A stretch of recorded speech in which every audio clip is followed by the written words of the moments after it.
This is such an integral part of long-term business growth that most people do really poorly with. Driven Mofos, welcome back to another episode of The Underestimated Entrepreneur. All right, this part of business is such an undervalued part of business, which is why if you do it so well, you can really do well long-term in business. So yesterday we were out traveling and exploring, and we're going shopping here in Singapore, and I'm walking through one of the big shops, right? It's a big shopping complex here.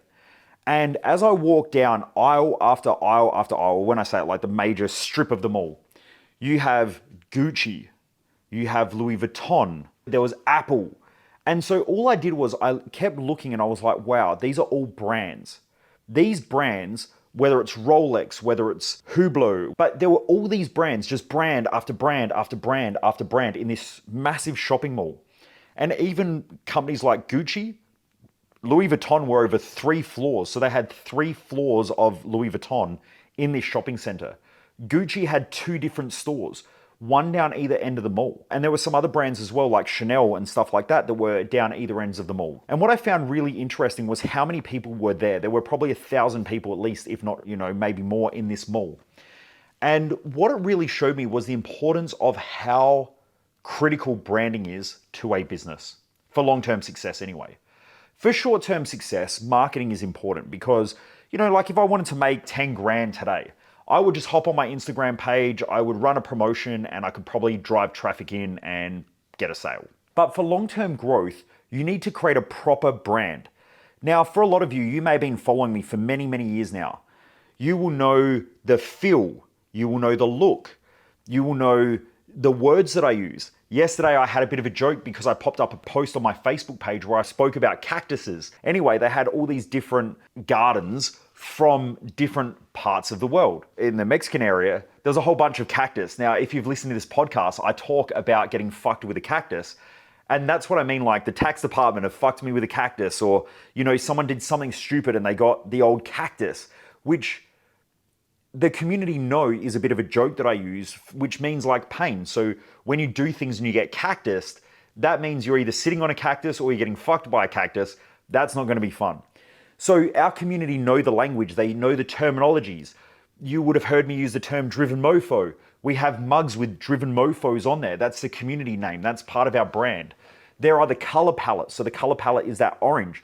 We've got orange with black and white. That's our color palette. So when you see that color, you may relate it to our brand. Louis Vuitton uses the yellow. In fact, I've got a Louis Vuitton box here. I just bought some new shoes, but there's a Louis Vuitton box that I've got my computer sitting on. If I showed you the color, you would know the brand immediately if you are aware of those designer brands, because you know the color. If you've seen Chanel earrings and it's done in the Chanel symbol, you will know that from a mile away. If you know Gucci, you know their color palette. So if someone has a pair of Gucci shoes on and it has the red and the green on it, you will know that that is a pair of Gucci shoes. So branding is such a critical element of all business, but people just do it so badly because they don't think about the words that they use, the languaging they use, the color palette that they use, how they come across on social media, what then pushes people away from the brand, but what also attracts people into the brand.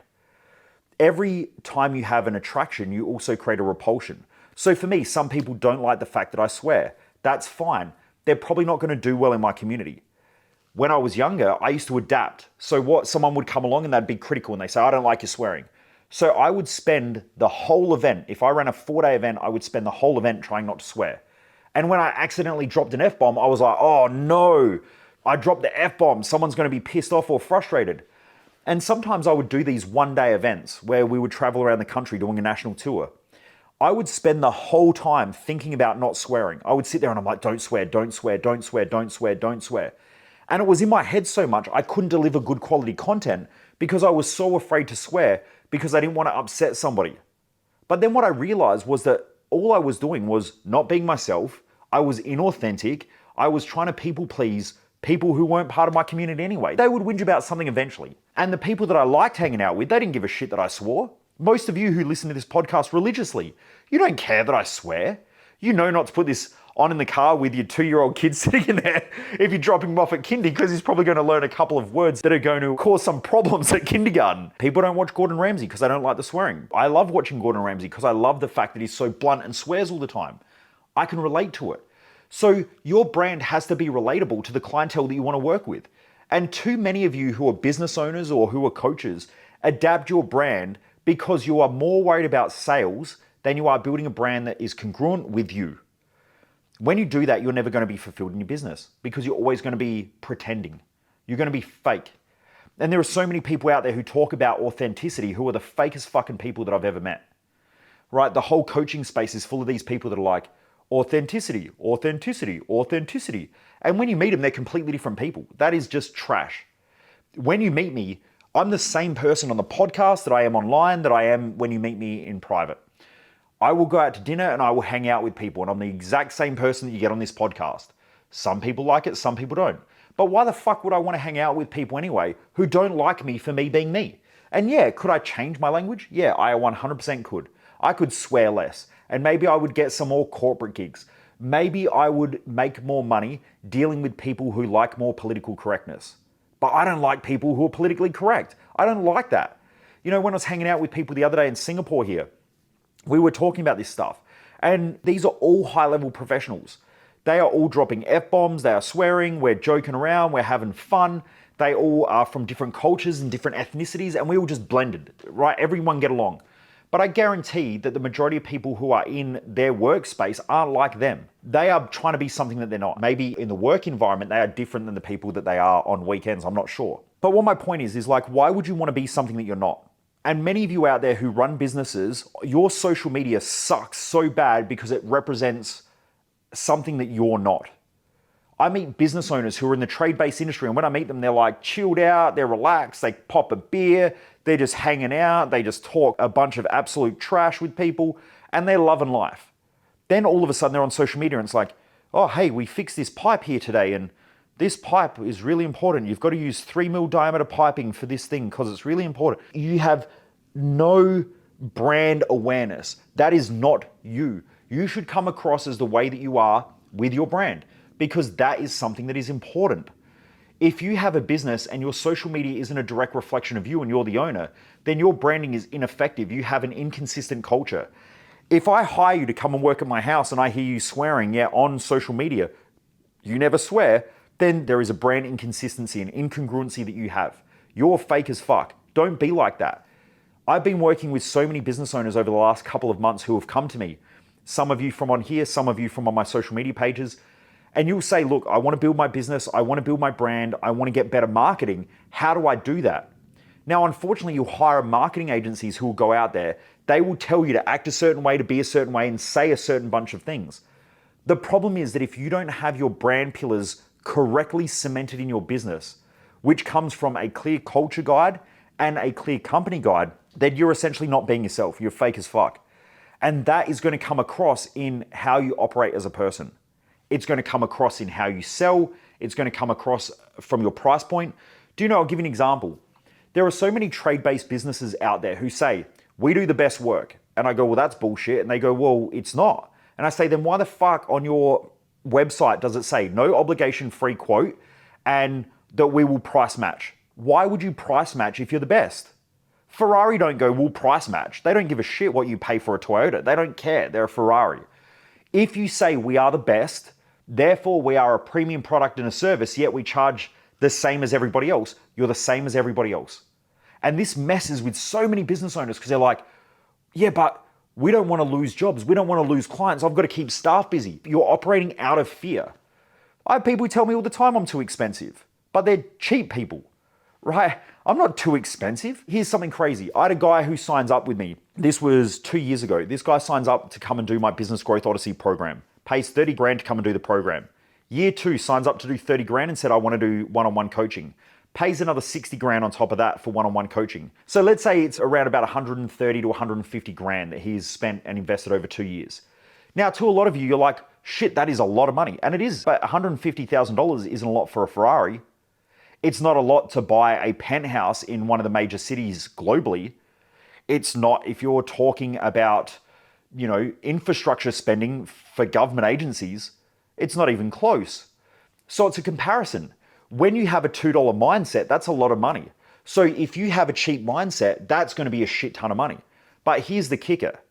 I told you that this guy has invested $120,000 to $150,000 with me over 2 years. What I didn't tell you is how much he got in return. So he was doing around about $12 million a year in revenue when I first started working with him. In that 2-year period, their company cracked $50 million in revenue. So we're going from 12 million to 50 million in a 2-year period. Now tell me whether that was a good investment or not. That's the difference, right? But that's what happens when you build a solid brand. This person knows that if I invest a good amount of money, I'm also going to get back a wild return because he is interested in return on investment. He's not interested in price point. He's a smart business owner. What happens though is that if a lot of you out there say that we're the best, we're the top, but then you charge average rates, then you're really an average business. When all of you out there are doing the same thing on social media as all of your competitors and you say that we're different, there is no differentiator. So you're no different. Your brand is off point. Branding is a long-term strategy. We were walking into the shops. I saw the Louis Vuitton logo and I said, Jess, all right, we'll just go in there for a bit of a look. We walk in there and it was Louis Vuitton chocolate. I'd never heard of Louis Vuitton chocolate, right? I know that they sell their designer wear, but they had Louis Vuitton chocolate. They were selling these little boxes of chocolate for like $600, $700, $800 to like thousands of dollars for chocolate. Why? Because it's branded with a Louis Vuitton brand. And that there is a brand of luxury. You don't buy the chocolates because you just want a chocolate. If you just want a chocolate, you go to the shops, you buy the cheapest chocolate, or you buy your Cadbury's or whatever the usual brand is that you buy, maybe some Lindt if you want to go a little bit more expensive and pay $1 more for a block of chocolate. But my point is that you don't buy Louis Vuitton because you just want a chocolate. What you want is you want something else. There's something else in it. Now, I bought a pair of Louis Vuitton shoes while I was in there because I love their shoes. I've had a fair few Louis Vuitton shoes, but they have lasted me 6, 7, 8 years of having those shoes. I love them because I look after them. I take care of them. They mean something more to me than just putting something on my feet. If I just wanted a pair of shoes, I would go to the cheapest shop and I would just buy a pair of shoes. But I don't want a cheap pair of shoes. I want a pair of Louis Vuittons because to me they mean something. They're luxury, they're lifestyle. It's a reminder that if I believe in myself, I can keep having the things that I want in life and there's no reason why I have to downplay what I want in life. So that's why I buy them. Now, if you go and buy a pair of Nikes, so this is what people say to me, well, that's fucking stupid spending that much money on a pair of shoes. Maybe that's you. Maybe that's not me. But here's the thing. If I say to someone, what do you think of Nike? And they go, oh yeah, I love Nikes. I've got a great pair. And I go, what did you pay for them? And they go, oh, I spent $200 on a pair of running shoes. Why not just spend $20? You can go out and you can buy $20 shoes. You can go to a cheap shop and buy $20 shoes. And they go, oh, they're shit. And I go, yeah, because the brand means something to you. So if you're a Nike person, you buy Nikes. If you're an Adidas person, you buy Adidas. If you like Converse, you buy Cons. It depends. If you're a Vans person, you buy Vans. Different people have different associations with a brand. You like the brands. Some people, they will go out and they'll drop $50 to $80 on a t-shirt that cost $6 to make, maybe even $3 to make. And it might have a Rip Curl logo on it, or a Quicksilver logo, or a Billabong logo. Some other people go out and buy an $80 t-shirt because it has Nike written on it. Or they might spend $150 because it has Nike written on it. And if it's an exclusive Nike t-shirt, they might spend $300 to $400 on that shirt. Whereas if you walk on into Louis Vuitton, you might buy a t-shirt and that t-shirt may cost you $4,000 for a t-shirt. But it depends on what the brand means to you and the association that you get with it and how it makes you feel. That's why I love branding and why branding is so important. But branding isn't just, this is what we do and this is who we are. It's everything from the feel, the smell, the look. I was working with a business a while ago. They're still a client of mine actually, and they've grown from, I think when I first started working with them, they were doing about $1 million a year in revenue. And now they're doing about 12 to 15 million in revenue. And that's been about a 4 to 5 year period. Now in that business, they said, well, we're in the trade-based industry and cleanliness is important to us. And I said, well, that's fucking bullshit. And they said, no, it's not. It's important to us. And I said, well, that's not true. And I opened the window and I showed them their car. And I said, that's not true. Because if cleanliness was important, your car would be immaculate. Cleanliness is important to me, which is why when you come to my house is fucking clean and it's immaculate. If you have a look at the clothes that I wear, I normally wear clothes that are ironed and my clothing most of the time is immaculate, unless I'm going to the gym or something like that, or I'm just bumming around the house. But most of the time, my clothes are immaculate because cleanliness is important. Right now, if you're watching this on YouTube, if you're following me on my YouTube channel, you can see the hotel room that I'm in. The beds are made, Every morning we wake up, I call the reception, I say, can you come make our beds? And I go out for breakfast and I come back and the room's clean. And even this morning, I cleaned our room before we went out. Made sure my clothes were folded and put away. I make sure that there is not shit everywhere. I don't like living in that environment. That is how I operate. So if someone says cleanliness is important to my business and they're a trade-based business, that is not true. If their trucks are dirty, if their cars are dirty, if their offices are dirty, if there's shit all over their desks, that is not true. There is an inconsistency in their brand. Whereas when I walk into somewhere like if you go into a designer luxury shop, you can walk in there and it is fucking immaculate. You walk into, let's say, a Gucci store, it smells a certain way, it looks a certain way. There is no clutter anywhere, nothing. They will not put shit anywhere. It is immaculate. All the surfaces are clean. They do not have crap lying around anywhere. Whereas if you go to the $2 store, there is shit everywhere, right? Because there's just piles of stuff that you can sift through to find stuff that's cheap. That's the way that they operate. Their brand is different, but they're selling $2 products versus someone who's going to drop $4,000 on a t-shirt or $1,200 or maybe even $1,800 on a pair of shoes or even maybe 10 grand on a pair of shoes. Yesterday, Jess and I were walking past, was it Gucci? They had a baby stroller, a Gucci baby stroller. And I said, I wonder how much that costs. That might be a 30 to 40 grand, maybe even $100,000 stroller. I don't know. I'm going to go back and have a look. I didn't go in there, but I'm going to go back and have a look. I'm not buying a baby stroller, by the way. But my point is that your brand has to be consistent. It has to be consistent with what you show on social media, your languaging, the tones that you use, the colors that you're using. You can't say that we're a kind, caring place and use black and red color schemes because that does not come across as caring and nurturing. You use more pastel colors. So the coloring matters to your brand.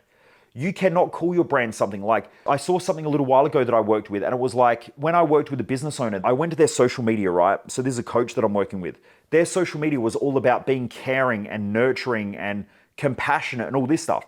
And then when I got on the phone to him, he's like, bro, I'm not getting sales. I just want to crush sales. Like, I'm working with all these sloppy people. I don't know what's going on. You know, they're just non-committed. It's pissing me off. Like, I know that I want to make more money, but these people, like, I can help them, but fuck, they're lazy. And I'm like, look at the shit that you're posting on social media. It's incongruent with the brand. I said, to be honest, when I hopped on the phone to talk to you, I was expecting to talk to some little passive dude who was all super spiritual and just softly spoken. But I'm on the phone to you and you're like, straight down the line, no bullshit, all of that. So what you're posting on social media is incongruent with the person that is directly sitting in front of me. What do you think you're going to get? When I speak to you on social media, you know that you're going to get the hard-hitting Michael because that's why you follow me. Like, fuck, if you follow me and you don't know that I swear, that I'm blunt, that I'm straight down the line, and that my goal is to get you the best outcomes for you, but I'm not going to fuck around either, then that's not my problem, right? You followed me on social media and you don't know that I'm that way. You haven't watched enough of my content. Because in my content is very blunt, it is raw, I swear, all of that sort of stuff. So if you want better accountability and you want to be more driven, then you know that I'm your guy. But if that's not what you want, then I'm not your guy, and that's going to repulse you away from working with me. So my point is here, that branding is one of the most critical things that you can do for long-term business success. And if you have a look at designer brands like Louis Vuitton, they became one of the most successful businesses on the planet during a downturn like COVID. COVID cranks, also designer brands crank. So all of these people in the country that I'm from, which is Australia, are complaining about the cost of living, how expensive shit is, how people can't afford bills. There's all these people in the US complaining that their businesses are being shut down. Yet when you have a look at designer brands, those designer brands went up in value because more people are actually spending and buying designer brands, which is fucking crazy. But why does that happen? Because they know that they're selling a luxury product and a luxury service, and they didn't cheapen everything. Most people went, well, people aren't spending, so therefore we've got to reduce our coffee prices. We have to reduce our food prices. We have to reduce our quality of service. You know, we have to cut half of our staff. Whereas they didn't do that. They went, we're a luxury brand. We're always a luxury brand. They've been around for, about 100 years or something like that, and they're still here. And they reached one of the most valuable companies on the planet. Okay, Arnault, who is the CEO of Louis Vuitton, he was one of the richest people on the planet. In fact, he became the richest person in the planet just, I think, during COVID or after COVID. So you can see that when you have a clear brand message, and you know your price point in the market, you just stay true to that. And people will keep buying. But when you're unsure and you're trying to compete with everybody else in your field, and you don't have a clear company guide, you don't have a clear marketing guide, Your social media isn't congruent with the way that you operate as a person. Your values in your organization aren't congruent with what you actually want and what you drive staff with. You're just going to have a clusterfuck of a brand, and people aren't going to know what's the differentiators. If you're a plumber on here and your social media looks like every other plumber, you don't have a brand. You do not have a brand. I was sitting there talking to one of the people who've just signed up to come and do Business Growth Odyssey. He runs an MMA gym. I sat down with him and we looked at his social media and I said, bro, this isn't your brand. You're telling me that you're a family owned and operated business. Family is important. Yet when I see it, you've got these guys fighting each other as in like a dude's elbowing another guy in the face. And then the next shot, I see two guys standing there with their fists out. I don't see anything that's family related content. I don't see kids doing jujitsu. I don't see women there doing kickboxing classes. I don't see any of that stuff. I don't see people smiling. I don't see anything that's inviting. What you're telling me is what you want your brand to be, but you're not demonstrating your brand because you don't actually know what you want. And until you get it clear, you're not going to have a brand message and clear branding, which then is going to create a path for your success. This is why branding is so important. Guys, listen, if you're a business owner and you haven't got your brand guide right or your business guide right, it is going to be hard for you to drive and get the sales that you want to be able to effectively market and also to brand yourself as different than the rest of your market. And branding is super important because branding will drive sales.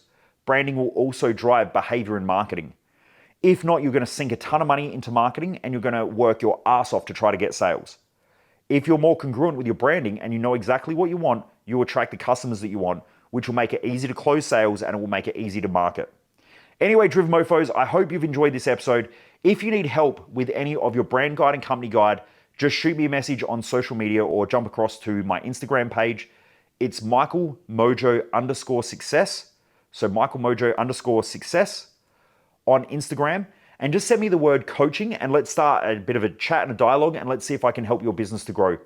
Anyway, Driven Mofos, have a great day. Keep kicking ass. And I look forward to seeing you back here on another episode of The Underestimated Entrepreneur. Most people waste their life, and I just don't want you to be one of them.